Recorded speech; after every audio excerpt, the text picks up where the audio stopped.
لیکن شیخ یہ تو تقلید کو قرآن سے ثابت کرتے ہیں اور پھر آیات بھی پیش کرتے ہیں، وہ فَاسْأَلُوا أَهْلَ الذِّكْرِ إِن كُنتُمْ لَا تَعْلَمُونَ، بتاتے ہیں کہ یہاں سے تقلید ثابت ہے۔ فَاسْأَلُوا أَهْلَ الذِّكْرِ إِن كُنتُمْ لَا تَعْلَمُونَ، اہل ذکر سے مراد اہل علم ہے، ٹھیک ہے۔ اور یہ سوال کب ہوگا؟ جب آپ کو علم نہیں ہوگا۔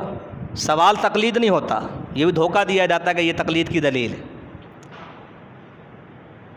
ٹھیک ہے جی۔ سوال تقلید نہیں ہوتا، مطلب پیغمبر کو بھی مقلد کہنا پڑے گا۔ پھر قرآن میں ہے وَاسْأَلِ الْقَرْيَةَ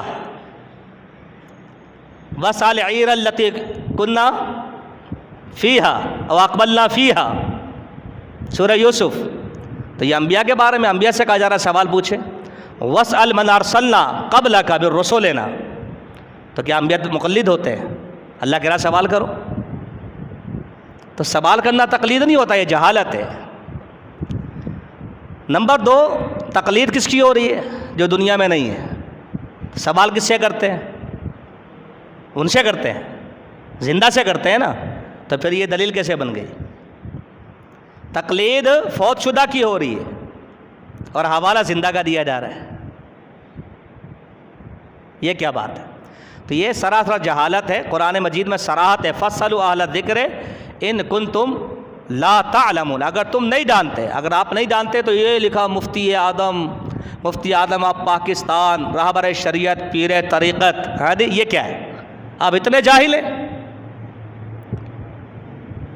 یہ تو بے علم عوام الناس کے لیے کہا جا رہا ہے کہ آپ ان سے سوال کریں۔ سوال کیا کریں؟ آنکھیں بند کر کے نہیں، سوال کر کے حوالہ مانگے، حضرت کہاں سے بیان کیا ہے۔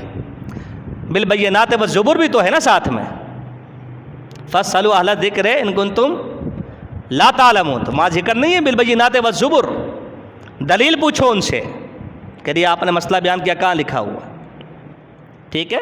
تو اس آیت سے تقلید کا اخذ کرنا، یہ بھی مقلد ہی کرتے ہیں۔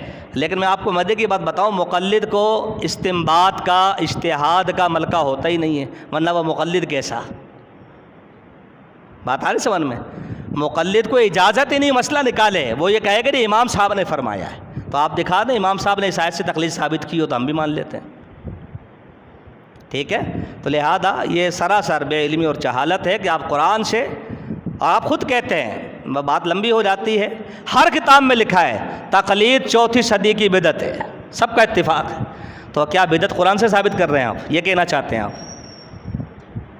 کہتے ہیں 3 طلاقیں ایک ساتھ دینا بدعت ہے، جب کوئی دے کہتے ہیں قرآن سے ثابت ہے، تو کیا مطلب ہوا؟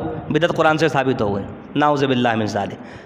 تو یہ مسئلہ یہاں ہو گیا، پھر تقلید بدعت ہے اور قرآن سے ثابت ہو گئی، نعوذ باللہ من ذالک۔